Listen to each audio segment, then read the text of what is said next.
and gentlemen, let's go. Lifestyle, wellness, and a damn good time. Ladies and gentlemen, let's go. Hit it.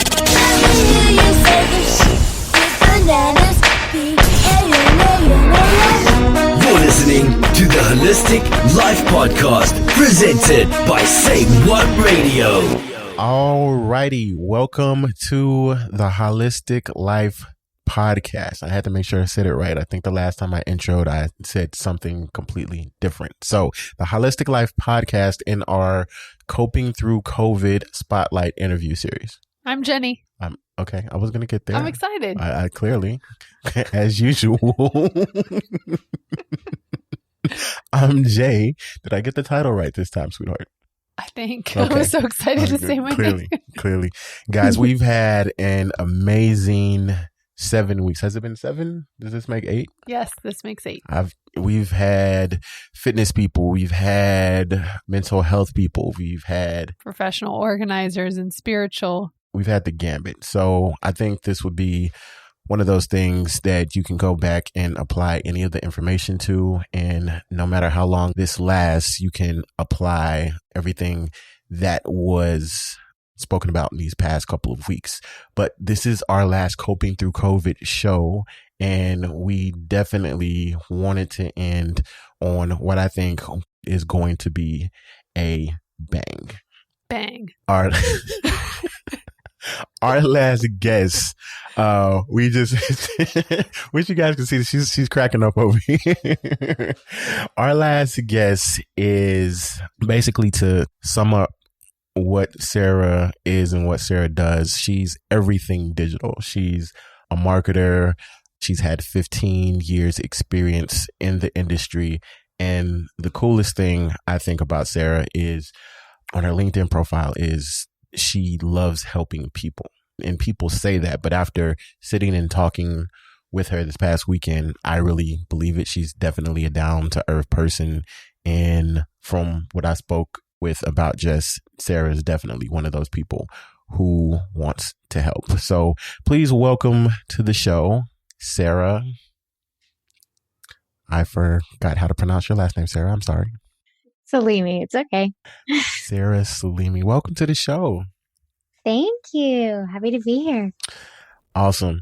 Now, guys, this might be a little different because we're just going to kind of go from the cuff. Well, I guess that's not really different. We're just going to go we're going to go for the cuff and just, I want Sarah to talk about how people can, I don't want to say rebrand, but we're in a situation where people have lost jobs. People may have to start new careers, and the importance of your brand, your personal brand as a person, and how you want to step out and market yourself, and just the digital opportunities that are out. And just from your experience, because I think you said you've worked from home before all this happened.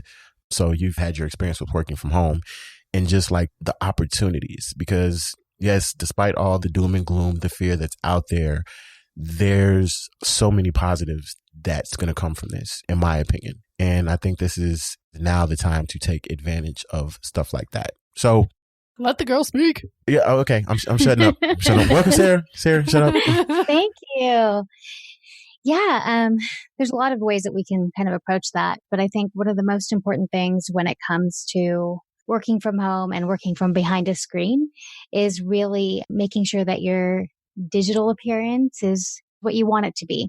So whether that's your LinkedIn profile or your Facebook profile or whatever that is, I mean, a lot of it is social media, how you're presenting yourself out there. You want to make sure that it's on brand, right? Once you figure out what that is. So if you're looking for a job, you probably want to be fairly buttoned up and kind of exude the things that you're about, the things that you bring to the table. If it's more from a personal level, Facebook tends to be a little bit more on the personal side, you know, that you're being genuine and your true self. And I think that those really merge, and they can merge in the professional space. You know, like my LinkedIn profile, I have all the career stuff, where I went to school and whatnot, but I really wanted to put things in there that mattered to me. So I put in my volunteer work. I make sure that my bio has a little bit about like what I've done on the career side, but also how that kind of ties together in life. So you want to make sure that it has a good mix and give someone a feel for who you are and what you're about, and not just, I went to school here and this is the job I'm looking for. Because right now with the screens and not really being able to interact face to face, we have to give a little bit more, right? So it's okay to be a little bit more vulnerable, put yourself out there. There's a woman that I follow on LinkedIn. I've been following for a few years. I don't even know how we became connected. And her and I actually connected over the phone a few days ago because I saw one of her videos online and it was so authentic and just very, I don't know, it hit a nerve with me. She's an entrepreneur and she's really struggling and she's having to pivot her career, as many of us are right now. And she put that out there on LinkedIn and she did LinkedIn Live. And it was more of a, hey, this is where I'm at right now. This is where I'd like to take my company. And she just, I don't know, I felt like she needed like support. And all I did was I responded to her and I was like, hey, you're doing a great job. You're so real. You're really engaging. Like, I love what you're doing. Keep it up. And she messaged me and she's like, that made me cry. Like, your post made me cry. She's like, I don't know why. I'm like, it's because people aren't engaging. People aren't real. Everyone has like, not everyone, but a lot of people just give the canned answers, like, or hit the like button. Like, take that extra step and be real with somebody. Yes, it means so much because sometimes you know that people are listening, but sometimes it just feels like you're speaking to the air, right? Yeah. And so I think for me, sometimes I don't reach out because I'm like, oh, they're busy. Who am I? What am I like, respond to me? You know, they already know they're awesome or whatever like thing that comes into my head. And really, I think regardless of what level someone is at, they always will appreciate positive feedback. Hey, I'd love to learn this from you, or just exactly what you shared with that one person in your network, because it does. I could totally relate, right? You're going to put something big out there on a platform that traditionally doesn't really support as much of that, like personal side of things on LinkedIn. You're kind of like teetering to do that. So, I mean, Very much so. That's exactly why she cried. I'm not in her mind, but if it were my mind, I'm like, that's definitely why, because she was like, I'm going to take a chance. I'm going to share this. Oh my God, it was well received. Well, I mean, those are the most engaging posts that, I mean, I'll actually read them. When someone's just pulling bullet points from like a white paper or something like that to make themselves sound smart, probably not going to read that whole thing. I mean, relate it to real life, make it valuable. And I think that when you're doing that from a personal brand standpoint, comment on things that matter to you, give people props for doing a good job, or talk about how you're trying to help too, or whatever it is, you know, like in any field, you can tie those together. I think that's a big thing too, because we're working on a big project and we had to pivot because we were launching right when the pandemic was happening. And our particular product was for business travelers. And then it was like, oh shit, nobody's traveling. All that got like shut down. So we had to pivot. And it's like, we've done all this work, all this writing and all this scripting and whatever. And it's kind of like to the point where we have to redo that, but we want to do it from an authentic place, not come across just like, oh, this is what you need right now. And more of like, okay, life is crazy right now. It is what it is. And you don't want it to be, especially in this type of environment, you know, if you're trying to offer a product or service, you don't want it to be overly salesy, right? Like, people aren't trying to buy stuff right now. They want to engage with things that really help them or comfort them. And sometimes it's just putting a message out there like, hey, we'll be here when you need us type deal. Like, Jeep did an awesome ad that was all about just like staying indoors. I mean, it's for Jeep, it's for a car, but it was all tied together really, really nicely. Or and they're like, hey, go into your garage. Yeah, in pretty your much. Jeep. Yeah. Wink, wink. It's like, it just makes you like remember the brand, but it was cool. It was cool. It was funny. They did a piece with Bill Murray, like recreating Groundhog Day. They did a Super Bowl ad that had that in there. And then when all this stuff happened with the pandemic and whatnot, like they played off of that. And it was super cool, super memorable. Like, obviously no one's going to go buy, like test drive a bunch of cars right now, but it was just like, hey, like that's top of mind. That's cool. It gives you a good like taste of the brand and like, oh, an insincere, I'm here with you type message, because that's what we keep hearing. yay, all these brands are here to support me. No, I don't believe that. Like, that's just not how you sell something. That's not how you come across as authentic. Make light of the situation or just try to be engaged with your audience. I mean, that's one of the biggest things too. Know who you're talking to. If you don't know who you're talking to, you'll never be able to speak to them.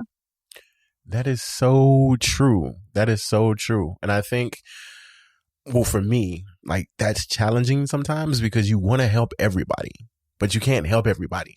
Like your product or whatever you're doing is not for everybody. So you kind of have to niche down to that specific person. And that can be challenging because you have to be in that person's shoes. You have to kind of like live your life like, okay, this person gets up at 6. What do they do now? Trying to put yourself into that position. But once you do that, you can speak to that person or indirectly, like whatever you're doing, whatever you're putting out there in a way that speaks to that person, you'll have people just popping up being like, hey, you don't know me, but you know me. I don't know how you know me, but we know each other.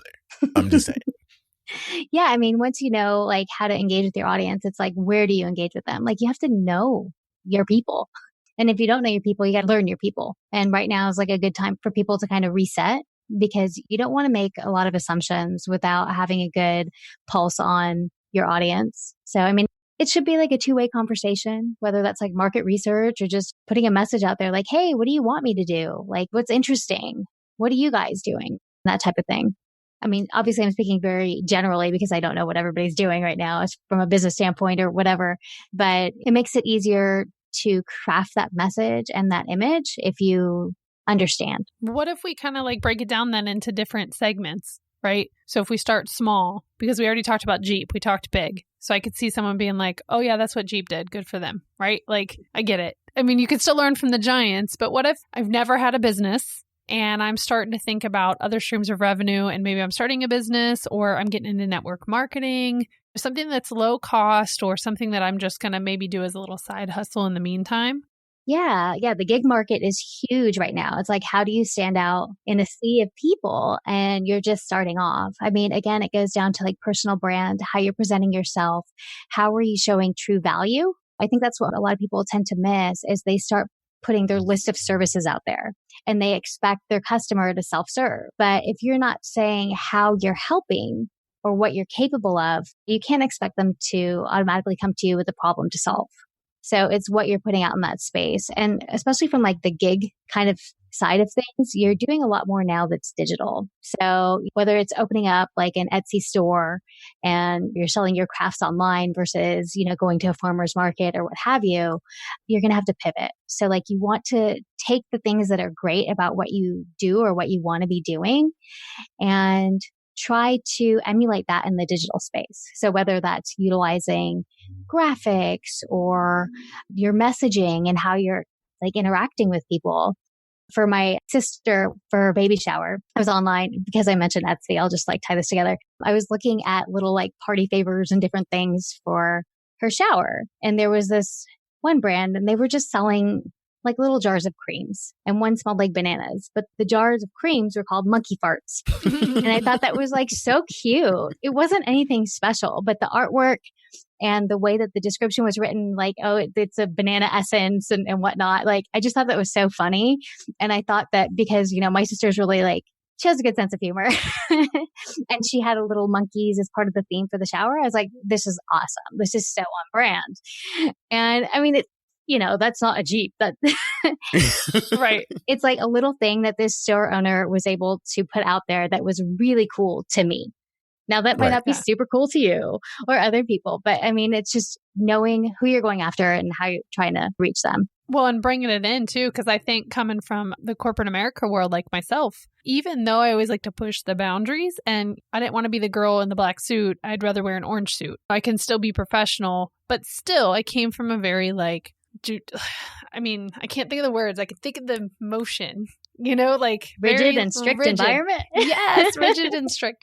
So, I think about those things and like, I know that as Jay and I have been building 2J Hala, sometimes I would bring that rigidity into our brand. And our brand is not a rigid brand. We're a very fun brand. And so Jay's been helping me because he's like, no, dear sir, I would like to let you know that Thank you very much, sincerely. And there's a place for that, but our business isn't there. Like ours is like, mahalo, what up? How's it going? You know? All right. Yeah, you have to get comfortable with like being loose and like letting it go. Well, yeah, because then it's like you said, speaking to your client, because those are the types of people. If someone wants rigidity, they're going to run from the 2J Holla brand because it's going to be too loose for them. And that's okay. 100%. I came from the other side of that. So when I was working in California, I was working with luxury fashion brands, very California cool. And then I moved to Houston, Texas.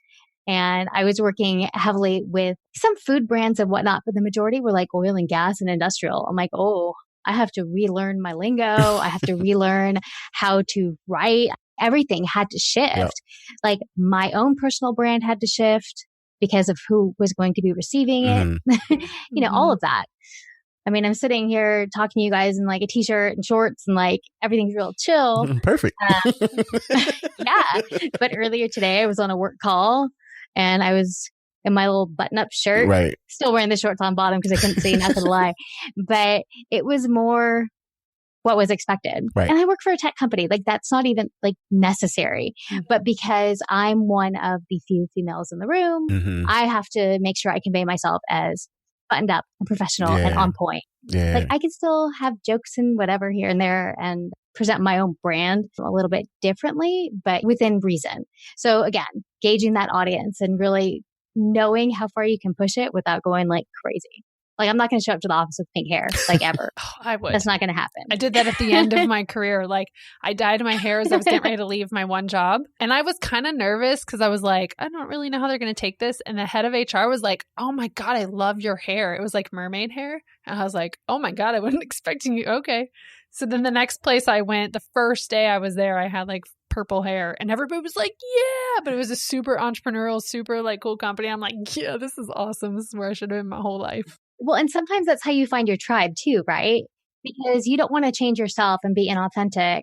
Like you want to present like the real you out there too, right? I remember when we first started working on copy for one of our sales pages and we were hanging out with somebody we met at a conference.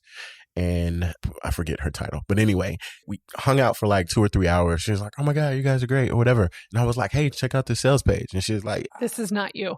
She was like, this is totally different from who you guys are. What the hell is this? Like, no, scrap it and start from the beginning. So it's like super, super important. Not only knowing your audience, but like finding your voice too, because that's a big thing. 100%. And I think now, because we are not necessarily in the offices or engaging with people one-on-one, you have to think about how you're speaking more so. And people are doing a lot more digital communication too. And the hardest part about it, right, is that you don't necessarily get to see the other side of that. So reading those messages, like you have to internalize it and really think about how can this be perceived? Like, does this come off as however I'm trying to make it sound?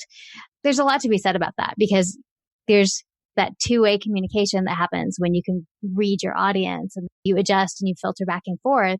But if you're just voice, you have to make sure that there's inflections there that make sense, right? Or if you're just doing visuals, so like infographics and whatnot, like, is this on brand? Does this come across the way I want it to come across? Can it be misconstrued for something else? So you have to think about those things. Like it's a really weird time to be doing any type of marketing and budgets are getting cut. You got to get a little bit more crafty. Like I planned off my whole year. So right now I work for a tech company and we just launched a logistics platform. Well, that was supposed to happen at Sarah Week, which is a huge thing that happens here in Houston. Let me backtrack. It doesn't always happen in Houston. It's a huge energy trade show. And there's a track that focuses on innovation. So we were selected by Plug and Play. We were going to be putting it out there as a keynote and have all this publicity and whatever. And Sarah Week is one of the first things canceled when COVID happened because people were flying in from all over the world. And so I had my entire marketing strategy based off of this one launch at this one event. And I had to redo everything and figure out like, how are we going to push out this product without being insensitive, without making it all about us? I mean, it's not. And does anybody care right now? Like, company still needs to put it out there. Like, how do we do it? So, I mean, with everything, also budgets were a little bit different. That was a pro bono thing that was going to give us a huge platform.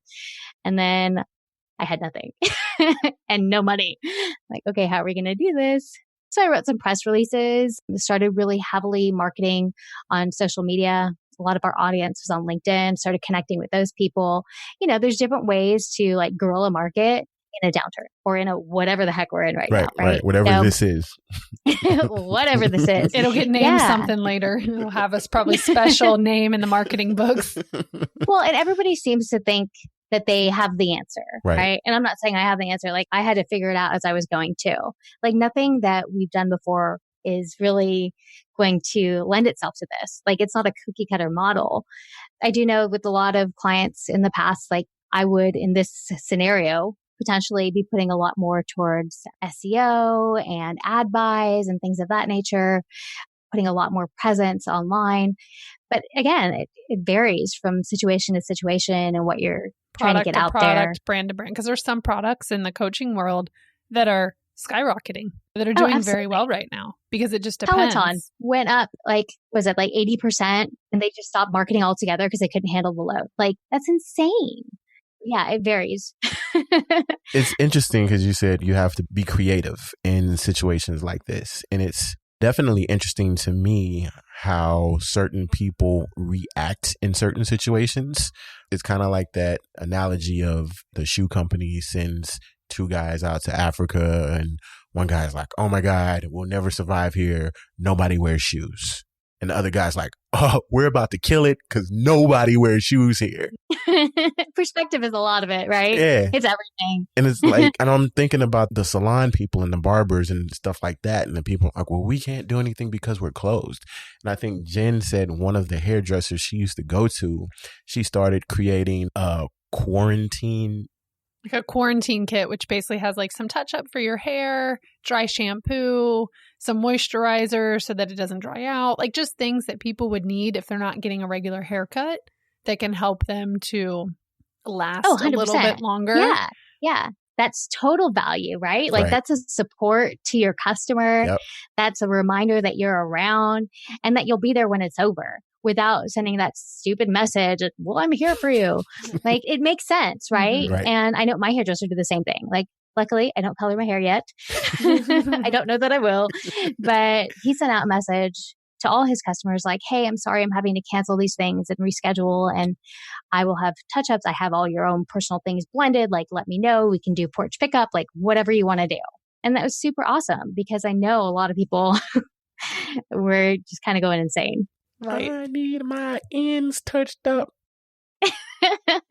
Jay has my no husband's ends. like, I don't want you to cut my hair, but it's getting to a point where, well, drastic times. I don't know if I can deal with this anymore. He's like, my head is hot. Like, I cannot do this. We just saw pictures of a friend of ours let his 8-year-old cut his hair and it actually turned out pretty good. He did a freaking good I job. got confidence in you. Hey, that's a whole campaign right there. Like, what do your at-home cuts look like? And it's just like, oh my gosh, there's like so much room to do. Like the sky's the limit right now. Yeah. I mean, you just got to get creative, right? If your perspective is on point. Right. If your perspective is like, oh my God, I can't do anything, and you're stuck and you're in a totally different area, it's not going to work. Well, there are gyms that are surviving right now. Yeah. Mm-hmm. And it's because they're doing at-home workouts and they're like, there's a yoga studio here in Houston that is 100% based off of donations, like regularly, right? And then they started taking it online. I don't work for them. Like I'm not affiliated in any way, shape, or form, but they have a steady client base that is still doing the yoga and Venmoing like as much as they can here and there. So, I mean, you do what you can with what you got and you got to get more creative with it. And sometimes it works and sometimes it flops and then you just try again. Right. That's marketing. That's all we got right now, right? Well, because that's marketing. That's what you do. Jay and I have been trying to do the business thing on and off for many, many years, right? And us coming together is like the perfect magic and the perfect amount of momentum. But I will tell you that becoming an entrepreneur, they don't always tell you that you have to try different things, right? Because especially when it's your own content, it's your own brand. Like I have felt this, you get so married to the title or the way that it is or the way that it's marketed. And if it doesn't work, you're like, I spent all that time on it. Why is it not working? Yeah, if they don't like me, you take it personally or Yeah. I mean, you have to try a bunch of stuff. Situations like this really do foster innovation and great things can come out of it. I mean, diamonds are built from being under pressure, right? So, I mean, that's basically what we're going to see, I think. For me, being in the tech space, there's a number of colleagues and companies that I've seen that have really stepped up and pivoted in ways that we wouldn't have imagined a few weeks ago because they were able to think quickly, try things out, and just see where it took them. And it's pretty awesome. So speaking of pivoting, I'd like to pivot this conversation because before we were talking about artificial intelligence and emotional intelligence and where they intersect. And this is something that you've been looking into. So I really want to hear a little bit about this. It's just something that I'm super interested in because artificial intelligence is something that it's kind of like a buzzword right now, or buzzwords, I should say. People are interested in it. It's like, oh, are robots going to take over the world? And how does that look? And really, it's a progression, right? Like tomorrow, you're not going to have, what's her name from the Jetsons? Rosie. Yes, thank you. You're welcome. So you're not going to have Rosie like bring you your breakfast tomorrow. That's probably not very likely. But as it stands right now, we have machines in our house. I mean, a lot of us have Alexa, Amazon, Google, like Alexa, Siri. Careful Google. now. Yeah, They're going to all start of those. listening. So we do that. Yeah. And a lot of things that we're doing are learning and understanding better than they did a few years ago. It's a slow and steady process. But when it comes to artificial intelligence and digitization of the world and whatnot, right now we're kind of at a crux where we have to decide how much of it we want to allow into our lives and how we're going to let it affect us. And that's where the EQ comes in, like the EI, the emotional intelligence. So emotional intelligence, right, is how we're responding and interacting. And I think a lot of what's happening or has been happening has been built around people not interacting and understanding how to communicate. So I've seen it, I've read about it. People are becoming less empathetic. So they'll see something on a screen on Facebook or whatever. Someone will post a video and cyberbullying will take place. People will make fun. And they don't always think about the person on the other side of that because it doesn't seem real. And so there's a lot of things happening in the digital world that are super, super awesome. But I think it comes to a point where we have to make sure that we are still human and human centric, and technology can drive that. Emotional intelligence can drive artificial intelligence, and people can make these things amazing, but it's people first. And I think that if we lose sight of that, we'll become a bunch of lemmings that have no human interaction and connection, because connection is when you actually can respond and reciprocate and have empathy for somebody else. And so I think that's super, super important. And especially right now in this environment, we can't forget that, yes, we're all stuck at home, or the majority of us are stuck at home. And the ones that aren't stuck at home, they're on the front lines, they're doing crazy things. And we have to really be mindful of their experience. I mean, I didn't want to go on like a crazy rant with it, but I think that we have to make sure that as we are incorporating more digital and more technology, that we are still authentic and true to ourselves. And where my message comes from quite heavily is I work in digital, I work heavily in tech, and I'm always looking at the new things that are coming out. But I want to make sure that it's of true value to people. I want to make sure that what I'm touching doesn't go against my ethics. There are instances where people can capture data and whatnot and use it and resell it. I mean, Facebook just had a little bit of an issue with that. And that's like a huge company that has a ton of private information. So, I mean, it's like, okay, just having your eyes open and making sure that you're paying attention to what's going on and trying to be true to you. Technology isn't going anywhere. If anything, it's moving even faster. And I think that's one of the things that people are afraid of. They're like, oh my God, the robots, iRobot, it's coming to life. And oh my God. And it's like, okay, calm down. There's always two sides of the coin. Like you can go far left, or you can, like you said, you can get the things that align. You can be mindful of how you choose to use the technology and don't just use it mindlessly. Like, personal opinion, guys, don't kill me. I don't think a child should have an iPad all the freaking time. The iPad should not be the child's babysitter. Agreed. And I have a child. My child is 3. And like being in this environment right now, it's like so tempting sometimes. Sure, like, it'd be so easy. Here, go over there and go play Mommy this. has to work. But no, I don't want that to be the reality. I know that we're up against a wall right now. And yes, she probably looks at it more than she should. I try to put on Khan Academy Kids. So she's doing learning activities on the iPad instead of watching stuff, junk YouTube videos or whatever. Yeah. But at the same time, it's like, I don't want her perception and her human interaction to be driven by a screen. I want it to be her interacting with her dad and with me and with our extended family and playing with little friends and whatever that is, not just staring blindly. I think that's a super important point too. And thank you, Jenny, for bringing this back up, because I totally forgot we talked about that, but super important point with the way that things are shifting with the remote learning, the remote working. Digital stuff is probably going to start moving even faster than it did before, if that's even possible. But remembering that human connection, that EI, as you said, going into that, because it's super, super, super important.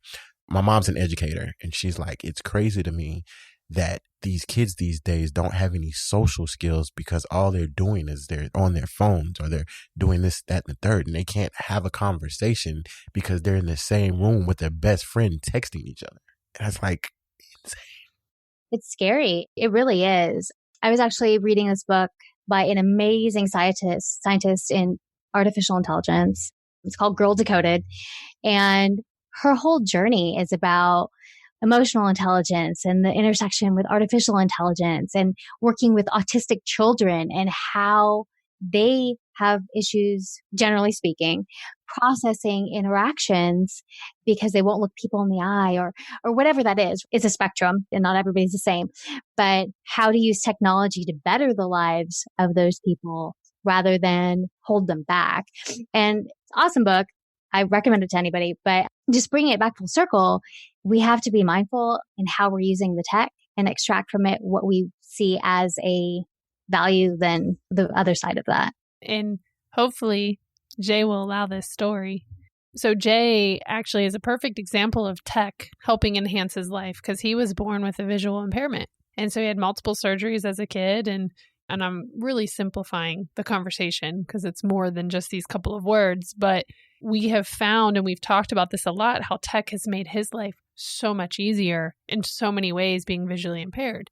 For example, walking into a restaurant with a menu, right? And you can take a picture with your phone, and now you can blow up your phone on the screen and see the menu at the size you need. So you don't need the menu to have a certain amount of magnification. You can use the tech to service you, or with lights, or with whatever. There's so many different ways. And Jay, you may want to share a little bit. Comic books. I love reading comic books. So now with iPads and tablets, you can do, like, before I would have to, like, panels, stuff is real small, double click on the screen and it's just zooming up on this one thing and I can scroll through and it's like enjoying something I used to love that used to be a pain for whatever reason, but like bringing that back. I think I've read like 30 comic books within the last week. Yeah, that's so awesome. I mean, there's so many cases like that. Like, one of my passions is around diversity and inclusion, whether that is from a physical standpoint or mental or different minority groups or sexes or whatever that is. I actually led a conference. I put together a conference for AMA here in Houston. It was our largest one for Marketing Edge. And, crazy guess, but it's diversity and inclusion and tech focus because me. But you were speaking on the importance of analog. Yeah, right. But our keynote speaker was a kid named Alexander Knoll. And as a young child, this boy saw someone struggle with disability, someone in a wheelchair that couldn't open the door at a hotel or go into a restaurant. I don't remember the exact story, but he, as a non-disabled person, was able to see that there was a need to make things better for this individual. And as a child, he's like, how can I do this? So flash forward, I don't know how many years it's been. He was 8 or 9 at the time. And now he's like 12. I mean, I don't know his exact age, but he created the Ability app. And his app helps gather information from people all over the world about certain places, whether that's a restaurant and was it handicap accessible for wheelchairs, or was the menu provided with a certain point font, or is their website accessible for visually impaired? Like there's so many different aspects of it that are just so cool. And I'm super passionate about it. And I'm glad you brought it up because I mean, there is a space for technology to really help people and level the playing field, whether that's from an HR standpoint and using tech to make sure that everybody gets a chance to be put up for a position where you get rid of that human bias. Sweet. I love comic books. His mind is in that book right now. Yep. Gonna finish one as soon as we get off. So we've talked about a lot, Sarah. We've covered a lot of different things. And I mean, we could probably spend hours chatting with you and learning and diving deeper. But if there was one thing that you could share with people to help inspire them as it relates to marketing, personal brand, etc., what would you share? Quite a bit. Authenticity and empathy. If you can be who you are and really connect and put yourself out there to do so, I think you'd be really surprised to see how people respond. It's not only good for you, it's good for them, it's good for the world. So why not, right? I love that. Everybody Take a wins, chance. right? I love that. Yeah. No, that's perfect. And so if anybody wants to find you and continue to learn more, where can they find you or how can they connect? Well, I am on LinkedIn. My profile is visible to everybody, but not open to many connections anymore. If you follow me, I promise I'll take a look and send a connection invite. Believe me, guys, Sarah's definitely somebody you want to be connected with like the information she shares. I love just, like you said, genuine, authentic people and people who want to help. So if you're seriously looking for that and you're not a jerk, for lack of a better word, yourself, like definitely follow Sarah on LinkedIn. I was going to use another word, but we'll run with jerk. Jerk. Oh, the song. Jerk. Jess, you should roll that in there at this point.